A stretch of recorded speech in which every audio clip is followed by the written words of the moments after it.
아이들에게 질문을 던졌습니다. 성경 속에는 무엇이 들어있는지 아는 사람? 그랬더니 어느 어린아이가 손을 번쩍 들었습니다. 우리 엄마 성경 속에는 헌금 봉투와 백화점 상품권 2개가 들어있고요, 우리 누나 성경책에는 애인 사진이 들어있습니다. 여러분, 성경 속에는 이런 것들이 들어있는 것은 아니지요. 성경 속에는 예수님이 들어있습니다. 제가 어렸을 때 전기들을 여러 권 읽었는데 이순신 장군 전기를 읽었더니만 모두가 이순신 이야기뿐이었습니다. 세종대왕 할아버지 전기를 읽었더니만 모두 세종대왕 이야기였습니다. 학생 시절에 링컨에 대한 전기를 읽었는데 처음부터 끝까지 온통 링컨 이야기뿐이었습니다. 성경 속에는 예수님 이야기뿐입니다. 구약을 열어도 예수님 이야기고 신약을 열어도 예수님 이야기입니다. 성경 속의 주인공은 바로 예수 그리스도이신 줄로 믿습니다. 근데 여러분, 그거 아십니까? 예수님도 이름이 여럿이라고 하는 거, 예수님의 별명이 얼마나 많은지 몰라요. 지난주 시간에 우리가 살펴보았던 것은 그의 이름은 기묘자라, 원더풀. 예수님은 한마디로 경이로우신 분이요 놀라우신 분임을 지난주 시간에 상고했고요, 오늘 두 번째로 예수님의 이름은 로고스가 되겠습니다. 자, 우리 한번 1절을 한번 보시면서 난회절을 한번 참고해 보시겠습니까? 시작. 태초에 말씀이 계시니라. 이 말씀이 하나님과 함께 계셨으니 이 말씀은 곧 하나님이시니라. 말씀이 나오는데 그 숫자는 전부 2예요. 2라고 하는 숫자가 나오면 여러분, 성경 맨 하단을 난외주라고 얘기를 하는데 맨 밑에, 성경 맨 밑에 난외주로 들어와 보게 되면 뭐로 기억이 되어 있어요? 로고스예요.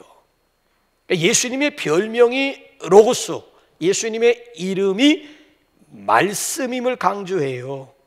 그래서 14절 보게 되면 말씀이 육신이 되어 우리 가운데 거하심에, 말씀이 육신이 되었다, 인카네이션이에요. 그 말씀이 육신을 입게 되었다, 성육신이라고 하는 거예요. 여기서부터 이제 질문을 제기하면 될 거예요. 왜 로고스가 육신이 되었을까? 왜 말씀이 육신을 입었을까? 더 정확하게 질문을 던진다면 왜 하나님이 사람이 되었을까? 라고 질문을 던지게 되면 그 질문에 대해서 요한복음 1장이 3가지의 답을 주고 있습니다. 그 첫째가 뭔가 하면 재창조의 일을 행하시기 위함입니다. 자, 그래서 3절 10절 한번 다 같이 한번 보실까요? 시작. 만물이 그로 말미암아 지은 바 되었으니 지은 것이 하나도 그가 없이는 된 것이 없느니라. 만물이, 자, 1장 10절 시작. 그가 왜 또 지워? 예. 그가 세상에 계셨으며 세상은 그로 말미암아 지은 바 되었으되 세상이 그를 알지. 예수님이 인류를 구원하시기 위해서 비록 인간의 몸으로 이 세상에 태어나셨지만 그때부터 예수님이 존재하신 것이 아니라는 얘기지요. 영원 전부터 예수님은 창조주 하나님이셨음을 강조해주고 있는 말씀이에요. 이를 두고 우리는 예수님의 선제성, 신학적으로는 예수님의 선제설이라고 표현하고 있지 않습니까? 자, 그래서 보세요. 정말 예수님이 창조주 하나님이셨는지 확인을 하셔야 되겠죠. 자, 우리 한번 창세기 1장으로 한번 돌아가 보십시다. 시작. 태초에 하나님이 천지를 창조하시니라. 땅이 혼돈하고 공허하며 흑암이 깊음 위에 있고 하나님의 영은 수면 위에 운행하시니라. 하나님이 이르시되 빛이 있으라 하시니 빛이 있었고. 자, 1절에 하나님 엘로힘이에요. 복수예요. 그리고 2절에 하나님의 영, 성령님이에요. 3절에 하나님이 이르시되 빛이 있으라. 그 3절 말씀하시는 분이 바로 성자 하나님이신 예수 그리스도예요. 그래서 창조 사역을 보게 되면 하나님은 창조를 계획하시고 설계하신 분이에요. 엘로힘 하나님. 그런가 하면 성자 하나님은 우주 만물을 창조하셨어요. 하나님이 설계하신 대로 그대로 되니라, 그대로 되니라, 그대로 되니라. 설계도대로 되었다는 얘기예요. 설계하신 대로 예수님은 하나님이, 성부 하나님이 설계하신 대로 건축했다라고 하는 얘기예요. 그럼 성령 하나님은 좌우전 창조의 생명을 불어넣을 뿐만 아니라 하나님이 창조하신 것을 관리하고 보존하는 일을 성령 하나님이 하시는 거예요. 자, 하나님이 설계하신 내용대로 성자 하나님이 우주 만물을 창조하시고 건축하시고, 건축으로 끝난 건 아니잖아요. 건축 내부를 장식하고 코디하는 일을 누가 했는가 하면 성령 하나님이 하셨다라고 하는 거예요. 자, 이것을 이제 요약을 하게 되면 창세기 1장 26절과 11장 7절로 한번 가보실까요? 어떻게 요약이 되는지 한번 보세요. 시작. 하나님이 이르시되 우리의 형상을 따라 우리의 모양대로 우리가 사람을 만들고 그들로 바다의 물고기와 하늘의 새와 가축과 온 땅과 땅에 기는 모든 것을 다스리게 하자 하시고, 자 11절 시작. 자, 우리가 내려가서 거기서 그들의 언어를 혼잡하게 하여 그들이 서로 알아듣지 못하게 하자 하시고, 자 여러분 보세요. 사람을 창조하실 때도 그렇고 또 인간들이 바벨탑을 쌓을 때 그들의 언어를 혼잡하게 하실 때에도 우리가 하자. 그러니까 성부, 성자, 성령 삼위 하나님이 창조 사역뿐만이 아니라 인간을 심판하실 때에도 삼위 하나님이 함께 하셨음을 분명히 강조해 주고 있습니다. 예수님이 바로 창조주 하나님이심을 지금 여러분들에게 소개하기 위해서 지금 인용한 구절들이에요. 자, 그럼 구약 가지고 안 된다고요? 그럼 신약으로 가서 한번 두 군데만, 한번 골로새서 1장 16절과 히브리서 1장 2절 한번 보십시다. 시작. 만물이 그에게 창조되되 하늘과 땅에서 보이는 것들과 보이지 않는 것들과 만물이 다 그로 말미암고 그를 위하여 창조되었고 또한 그가 만물보다 먼저 계시고 만물이 그 안에서 함께 섰느니라. 자, 11절 시작. 이 모든 날 마지막에 아들로 우리에게 말씀하셨으니 이 아들을 만유의 상속자로 세우시고 또 그로 말미암아 모든 세계를 지으셨느니라. 그러니까 예수님이 창조주 하나님이시라고 하는 거예요. 그럼 그 창조주 하나님이 육신을 입고 이 세상에 오신 목적이 어디에 있느냐? 재창조하시기 위해서 이 세상에 오셨다라고 하는 얘기예요. 자, 보세요. 예수님이, 창조주 하나님이신 예수님이 육신을 입고 이 세상에 오셔서 행하신 일들을 여러분 한번 보세요. 자, 자연 법칙을 뛰어넘는 수많은 기적들을 행하지 않으셨습니까? 예수님이 물 가지고 포도주 만드세요. 물 위로 걸어가세요. 보리떡 5개와 물고기 2마리 가지고 장정만 5,000명을 먹이고 그의 가족들까지 배부르게 먹이셨어요. 아니, 그뿐만이 아니에요. 바람과 바다를 향해서 명령했을 때 바람과 바다의 물결이 잔잔하게 순종을 해요. 중풍병자, 문둥병자 말씀으로 치유하세요. 아니, 더군다나 여러분 보세요. 소경, 태어나면서부터 눈이 없는 사람이야. 속개뜨 빠진 사람에게 그대로 속개뜨 끼워줘. 창조행위라니까. 눈 없이 태어난 사람에게 눈을 만들어 주시는 예수님이에요. 더군다나 죽은 지 나흘이나 되었던 나사로까지 이거 다 예수님이 행하신 일들을 보게 되면 전능하신 창조주 하나님 외에는 하실 수 없는 놀라운 일들을 예수님께서 이 땅에 오셔서 직접 당신의 손으로 행하신 거예요. 그래서 유대인들이 예수님을 배척했을 때 예수님이 하신 말씀 뭐라고 도전하시는가 하면은 요한복음 14장 11절 한번 다시 한번 우리 한번 보실래요? 시작. 내가 아버지 안에 거하고 아버지께서 내 안에 계심을 믿으라. 그렇지 못하겠거든. 행하는 그 일로 말미암아 나를 믿으라. 유대인들이 예수님을 왜? 요셉의 아들 아니야 저거. 달동네에서 태어난 나사렛 깡촌. 그 바로 그 예수, 마리아의 아들 예수 아니야? 그러면서 예수님을 배척하는 거예요. 그러니까 나를 믿으라고.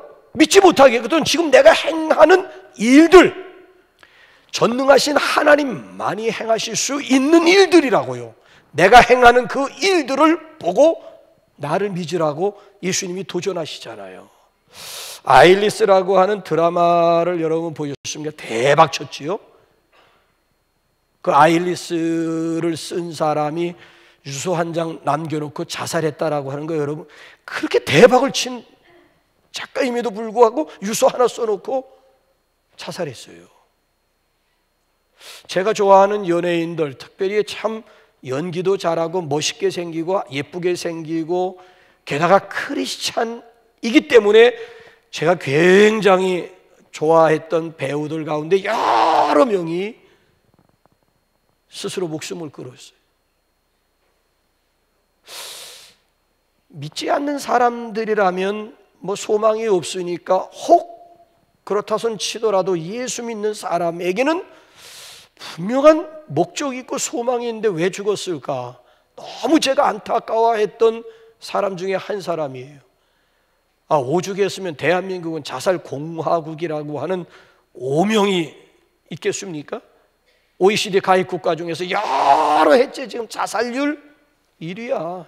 그것도 10대, 20대, 30대들의 자살률 1위를 기록하고 있는 나라가 우리나라예요. 그래서 브라운이라고 하는 정신과 의사가 오늘 현대인들에 대해서 뭐라고 얘기를 했는가 하면은 현대인들의 가장 큰 문제는 너무 쉽게 절망한다는 것이다 라고 하는 말을 했어요.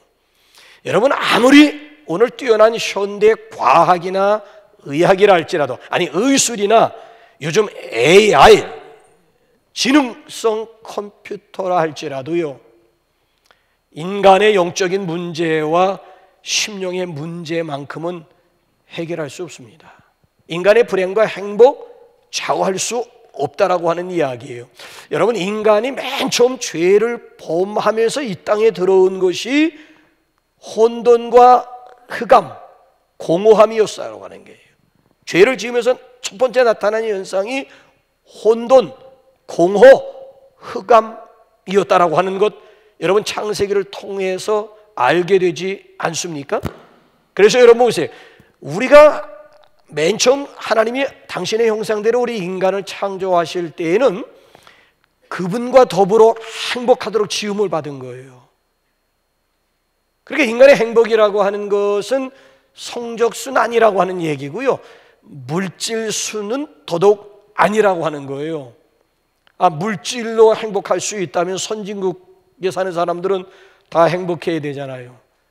근데 세계에서 또 자살률이 제일 많은 나라가 선진국에서, 소위 말하면 유럽 잘 산다라고 하는 나라가 자살 왕국의 자살 왕국.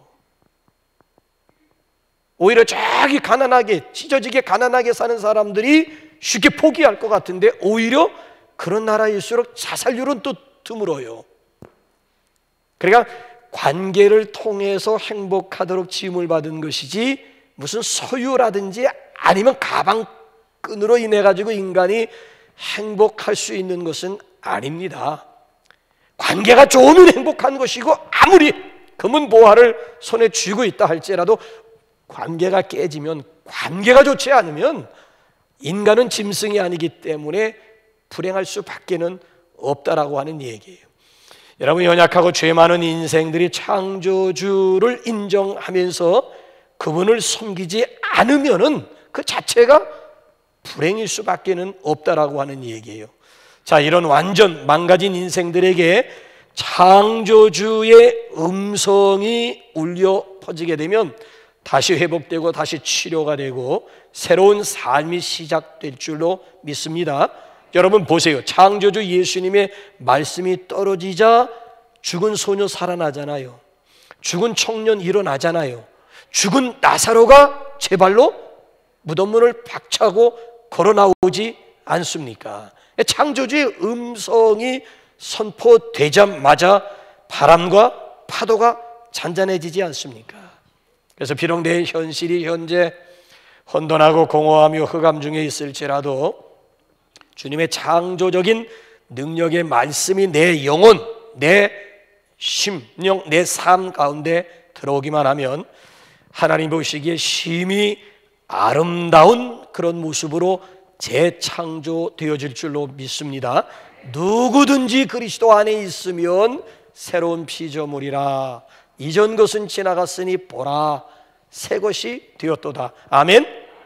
그렇습니다. 예수님이 육신을 입고 이 세상에 오신 목적은 우리가 장차 들어갈 새하늘과 새 땅만 재창조하시기 위해서, 아니 우리가 거할 초소를 예비하기 위해서 예수님이 이 세상에 오신 것만이 아니고요, 우리로 하여금 오늘도 새로운 피조물 되게 하시는데 목적이 있음을 믿으시기 바랍니다. 자, 두 번째로 왜 하나님이 사람이 되었을까요? 왜 로고스가 육신을 입게 되었을까요?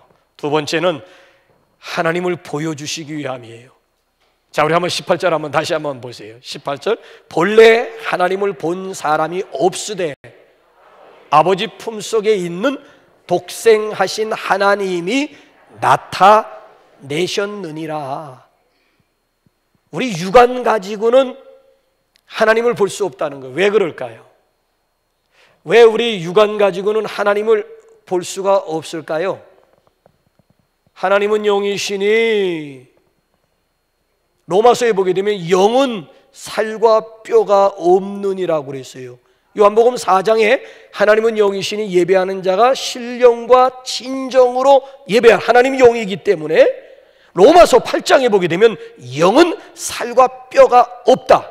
그렇게 살과 뼈가 없으니까 우리 육안 가지고는 하나님을 볼 수가 없다라고 하는 거예요. 그럼에도 불구하고 하나님을 보여달라는 거예요. 여러분, 육안 가지고 만약에 하나님을 볼 수가 있다면은 어떻게 될까요? 죽어요. 그럼에도 역사적으로 보게 되면 기어이 하나님을 보겠다는 거야. 보여달라는 거야. 구약에서 가장 대표적으로 떼를 쓴 대표적인 사람이 누구입니까? 하나님과 제일 가까웠던 사람이 당신 보여달라고 한 거예요. 떼를 쓴 거예요. 그 중에 한 사람이 모세라고 하는 사람이, 하나님과 대면하여 아심받은 모세라고 하는 사람이 뭐라고 떼를 썼는가 하면 당신 보여달라는 거야. 가깝지 않느냐? 보여달라, 한 번만 보여달라는 거야. 그럴 때 하나님이 뭐라고 말씀하시던 거예요? 출애굽기 33장 20절 한번 볼까요? 시작. 내가 내 얼굴을 보지 못하리니 나를 보고 살 자가 있다 없다? 나를 보고 살 자가 없다. 보여주고 싶어도 너 죽어. 아니, 구약에만 이런 사람이 있는 줄 아는데 신약에도 똑같은 사람이 또 있더라고요. 누굴까요?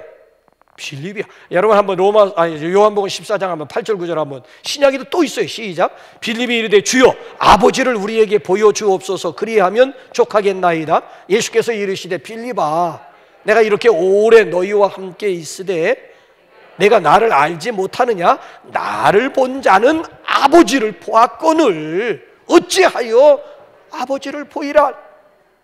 나를 본 자는 아버지를 보아.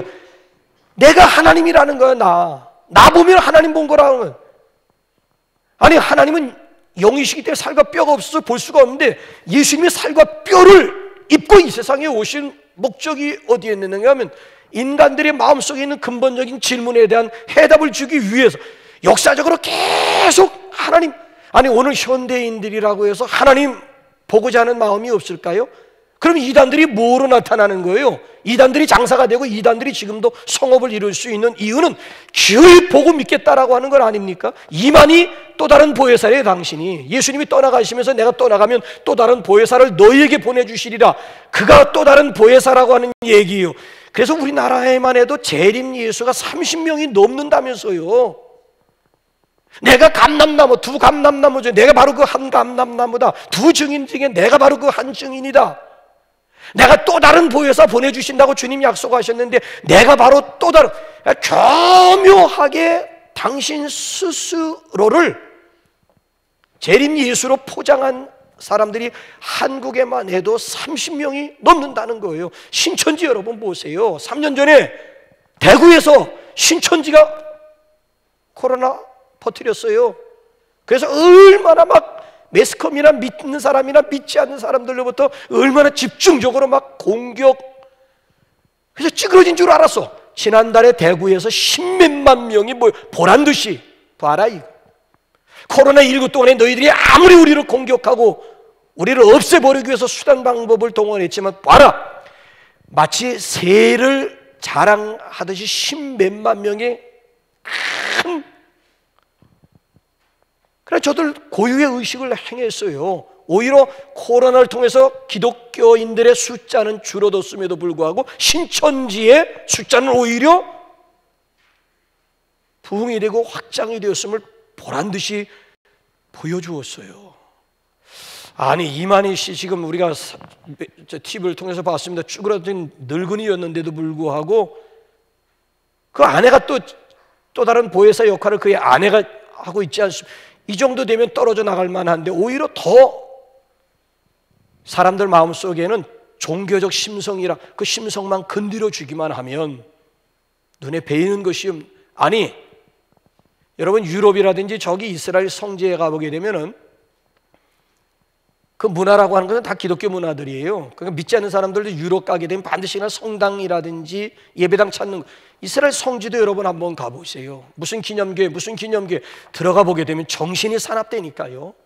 온통 그 안에 보게 되면 전부 천장에서부터 벽까지 다 그림 아니면 성상들이야. 성상 물건들.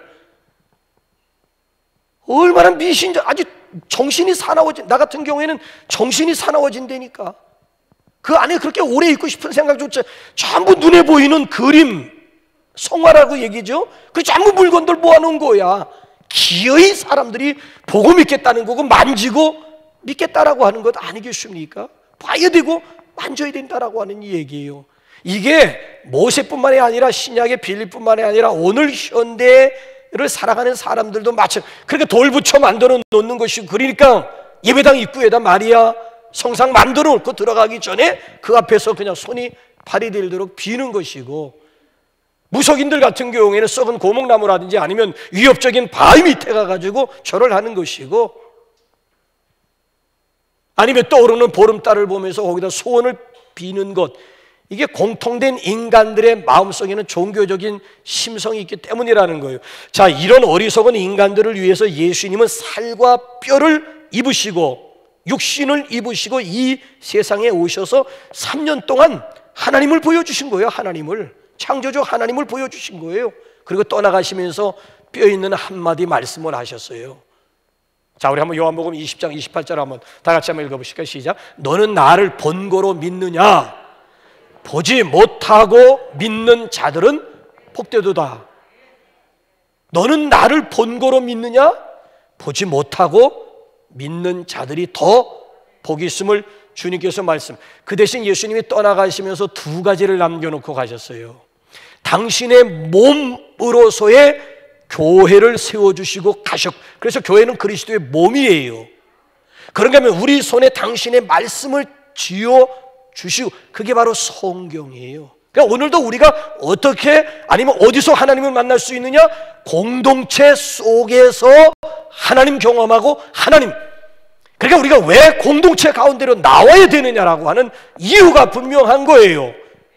그리스도의 몸, 눈에 보이는 그리스도의 몸으로서 이 땅이 유일하게 그리스도의 흔적이 있다면 당신의 몸으로서의 교회, 그래서 공동체를 통해서 우리가 오늘도 하나님 만날 수가 있고요, 성경을 통해서 살아계신 예수님을 만날 수가 있는 거예요. 그래서 요한복음 5장 39절 우리 암송합니다만 한번 보실래요? 시작. 너희가 성경에서 영생을 얻는 줄 생각하고 성경을 상고하거니와 이 성경이 곧 내게 대하여 증언하는.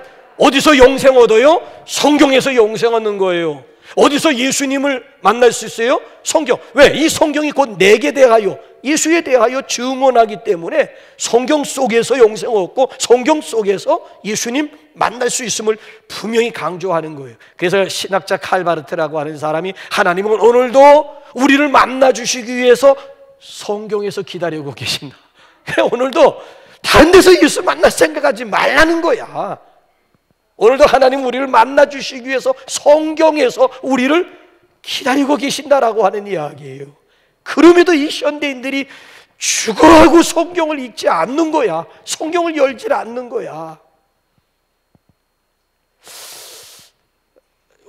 얼마 전에 그 캐나다에서 1086명, 크리스찬들 1086명을 대상으로 설문조사를 했는데 그 질문이 얼마나 자주 성경을 읽으십니까? 라고 물었더니만 1086명의 크리스찬들의 응답자의 11%가 매일 읽습니다. 그리고 27%가 일주일에 한 번 읽습니다. 28%가 한 달에 한 번 읽습니다. 34%, 나머지 34%는 전혀 성경 읽지 않습니다라고 응답했어요. 여러분 1, 2, 3, 4 중에 몇 번이에요? 매일이에요? 일주일이에요? 한 달에 한 번이에요? 아니면 전혀? 또 물었어요. 그러면 얼마나 자주 성경을 공부하십니까? 라고 물었더니만 응답자의 3%만이 매일 스터디한다. 큐티한다는 얘기지요. 평신도 수준에서 큐티하기 위해서는 여러분 나름대로 또 준비되어야 되는 것이 있으니까 21%가 일주일에 한 번 스터디한다. 22%가 한 달에 한 번 스터디한다. 나머지 53%는 전혀 공부하지 않는다 그래요. 여러분들은 1, 2, 3, 4 중에 몇 번에 해당하십니까? 이건 캐나다 크리스찬인 경우고요. 우리나라 크리스찬들을 대상으로 해보게 되면 아마 이보다 수치가 더 적을 거예요. 어떻게 당신이 그런 얘기를 하느냐고요? 아니 주보 보라고 주보. 1년에 성경 통독자들 올라가는 숫자 얼마나 돼요? 이게 우리 교회 문제가 아니고 이게 한국 교회 문제야. 이게 우리의 현주소예요. 우리 한국 교회의 현주소가 여기 있잖아요. 1년에 성경 통독하시는 분들이 몇 명이나 지금 올라가는 거예요. 우리 문제가 아니라 이건 우리 전체 한국 교회 문제. 아니 우리가 얼마나 성경을 안 읽는 족속인지는 성경을 만드는 사람들이 더 잘 알아. 그러니까 아예 지퍼를 그냥 만들어 놨잖아요. 성경이 아예 그냥 지퍼를 그냥 닫아 열도록 아예 지퍼. 그래서 성경에 지퍼 있는 성경 우리나라밖에 없어. 게다가 또 그 성경 지퍼로 닫은 다음에 그걸 또 가방 거기다 쑤셔 넣어가지고 또 성경 가방 든 거 집에 가게 되면 농문 열고 거기다 처박아 놓고 농문까지 닫아 놓은 3중 안전장치를. 그러니까 거기서 성경을 꺼내서 내가 읽는다라고 하는 거, 이건 보통 결심 아니고는, 이거 보통 작정이 아니고는 말씀도 없이 믿음 생활하고 그죠? 성경도 없이 신앙 생활하는 거지. 야, 기가 막히. 근데 여러분 오늘 여기 본문 말씀을 보게 되면 예수님은 로고스, 예수님은 곧 말씀이에요. 그 말씀이 육신을 입고 이 세상에 오신 사건이 바로 성탄이라고 하는 거예요. 그래서 오늘 말씀을 떠나서는 예수님을 만날 수가 없습니다. 그래서 여러분들 어떻습니까? 기록된 이 계시의 말씀을 이걸 로고스라고 얘기를 하고, 이 로고스가 나에게 주시는 말씀으로 다가오면 그걸 레마라고 그래요. 그래 여러분들은 객관적인 말씀, 이 로고스의 말씀이 매 시간마다 나에게 주시는 음성으로 들려주십니까? 그러니까 설교가 다른 사람이 아니고 나에게 하는 얘기로거나 나에게 주시는 말씀으로 받아, 그걸 레마라고 얘기를 하는 거예요. 로고스가 레마화 되어야지 예수님의 성육신을 우리 몸으로 경험할 수가 있다라고 하는 거예요. 그래서 매일같이 우리 말씀 속에서 예수님 만날 수 있기를 주님의 이름으로 축원합니다. 자, 마지막 로고스가 왜 육신을 입게 되었을까? 왜 하나님이 사람이 되었을까? 세 번째로는 영원한 생명을 주시기 위함입니다. 자, 우리 한번 끝으로 4절 우리 한번 읽으면서 마지막 한번 정리 좀 한번 해볼까요? 시작. 그 안에 생명이 있었으니 이 생명은 사람들의, 자, 그 안에, 말씀 안에 생명이 있다. 로고스 안에 생명이 있다. 예수님 안에 생명이 있다는 거예요. 예수님 안에 생명이 있다는 거예요.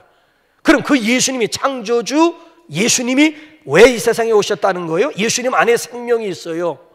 그 예수님이 이 세상에 오신 목적이 뭐예요? 자, 요한복음 10장 10절 가지고 대답하세요. 시작. 내가 온 것은 양으로 생명을 얻게 하고 더 풍성히 얻게 하려는 것이라.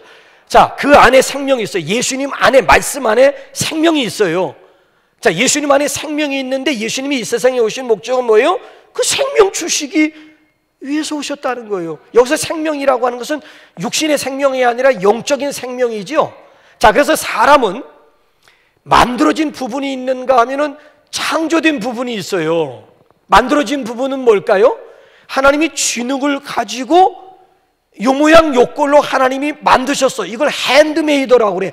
그래서 인간을 작품 중에서도 걸작품, 에베소서 2장 10절 보게 되면 인간, 우주 만물은 그냥 빛이 있으라면 빛이 있는 거고 궁창이 있으라면 궁창이 있는 거고 궁창 위의 물과 궁창 아래의 물로 나누지어다 하면 말씀 그대로 창조가 된 거야. 근데 인간은 말씀으로 창조된 게 아니야. 하나님께서 진흙으로 빚어서 우리 인간만큼은 당신의 손으로 손수, 그래서 핸드메이드, 그래서 하나님의 걸작품이 인간이라고 하는 얘기가 나와요. 자, 만들어진 부분이 있는가 하면은 우리 인간에게는 창조된 부분이 있어요. 뭐예요?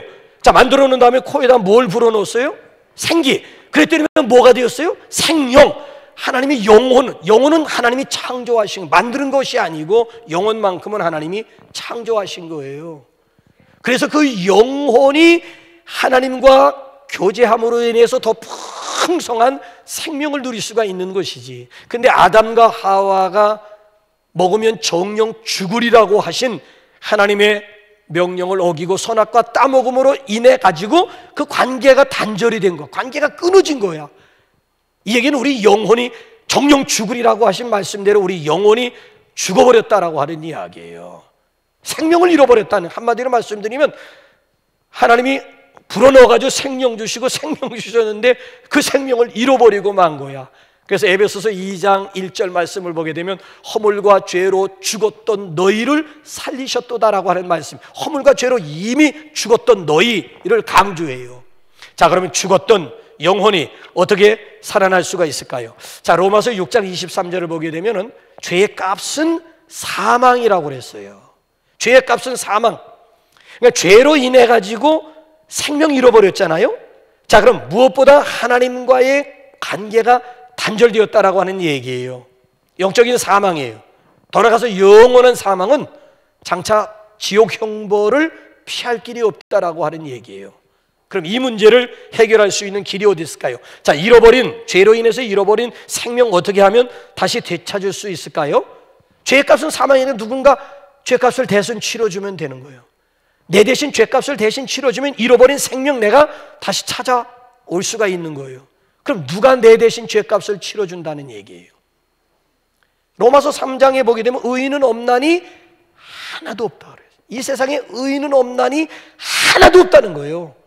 아, 그럼 도대체 이 세상에서 누가 죄 없는 의인이 내 대신 죄값을 치러줘요? 이 세상은 의인이 하나도 없다 그랬는데, 그럼 그러니까 예수님이 인간이 되셔야 되는 이유, 예수님이 만약에 창조주 하나님만 되신다면은 우리의 죄 문제를 해결할 수가, 왜? 죄값은 사망이니까 누군가 죽어줘야 되는데 하나님이 죽어줄 수가 있어요? 하나님 죽을 수가 없는 거야. 그러니까 부득이 하나님이 사람이 되어 죽을 수밖에. 그래서 참 하나님이면서 참 인간만이 우리의 죄를 대속해 줄 수가 있다라고 하는 이야기지요. 자, 그래서 예수님이 나의 죄를 대속해 주시기 위해 가지고 육신을 입고 이 세상에 오신 것입니다. 자, 대속을 위해서 구체적으로 어떻게 해야 할까요? 자, 히브리서 9장 22절 한번 보십시다. 시작. 율법을 따라 거의 모든 물건이 피로서 정결하게 되나니, 피 흘림이 없은즉 사함이 없느니라. 그러니까 죄값을 치르기 위해서 피 흘려 죽어야 된다는 거야. 누가 나를 위해서 대신 죽어준단 말입니까? 내가 살기 위해서는 누군가 내 대신 죄값 치러줘야 되는데, 나 대신 죽어줘야 되는데, 누가 도대체 나 대신 죽어준단 말이에요? 자, 마가복음 10장 45절에 답이 나와요. 시작. 인자가 온 것은 섬김을 받으려 함이 아니라 도리어 섬기려 하고 자기 목숨을 많은 사람의 대속물로 주려 함이니. 여러분, 대속물이라고 하는 것이 뭔지요? 인간의 죄값을 대신 치르는 희생 제물을 대속물이라고 얘기하는 거예요. 여러분, 그렇습니다. 하나님의 아들이신 예수님이 굳이 인간이 되신 이유는 어디에 있는가 하면 내 죄값을 대신 치러주시기 위해서, 내 대신 죽어주시기 위해서 이 세상에 오신 거예요. 정리해서 말씀을 드린다면 예수님은 인간의 죄를 담당하셨기 때문에 인간은 그 예수님을 믿음으로 잃어버린 생명을 다시 되찾을 수가 있고 구원을 받을 수가 있는 거예요. 그래서 예수님이 요한복음 5장 24절에서 다시 한번 선언합니다. 시작. 내가 진실로 진실로 너희에게 이르노니 내 말을 듣고 또 나 보내신 이를 믿는 자는 영생을 얻었고 심판에 이르지 아니하나니 사망에서 생명으로 믿는 자는 영생 얻었고 잃어버린 생명, 옮겨진 생명 다시 되찾을 수 있음을 말씀. 믿는 자는, 그럼 믿음이라고 하는 게 뭐예요? 믿는 자는 영생 얻고 생명, 옮겨진 생명 다시 내가 되찾을 수 있다고 했는데, 믿는다는 게 뭐예요? 영어로 total acceptance라고 얘기를 전적으로 받아들이는 거야. 이걸 성경적인 용어로는 영접이라고 얘기를 하는 거예요. 그래서 요한복음 1장 12절이 이 두 문제를 같이 묶었어요. 자, 한번 보세요. 시작. 영접하는 자, 곧 그 이름을 믿는 자들에게는 하나님의 자녀가 되는, 믿는다는 것은 토탈 억세턴스라고 하는 것은 영접하는 거야. 그러니까 대림절은 한마디로 말씀드리면 예수님을 모셔드리는 절기예요. 예수님을 나의 구세주로 모셔드리고 예수님을 나의 인생의 주인으로, 더 나아가서 나의 왕으로 모셔드리는 절기가 대림절이에요. 그래서 여러분, 이 대림절에 우리 각자가 개인적으로 예수님을 구세주로 고백할 뿐만이 아니고 왕으로 담대하게 선포할 수 있기를 주님의 이름으로 축원합니다. 특별히 로고스, 즉 말씀으로 이 세상에 오신 그리스도를 우리 말씀과 함께 더욱 가까이 할 수 있는 그런 결단의 시간이 되시기를 주님의 이름으로 축복합니다. 우리 11여 전도회, 우리 2부에도 얼마나 성도들이 나가면서 말씀에도 은혜 받고 찬양의 은혜 많이 받았다고 몇 분이 나한테 악수하면서 인사하더라고요. 자, 1절은 우리 11여 전도회 우리 수아를 보면서 은혜 받으시고, 간주하고 나올 때 2절 또 한번 부를 때는 우리 다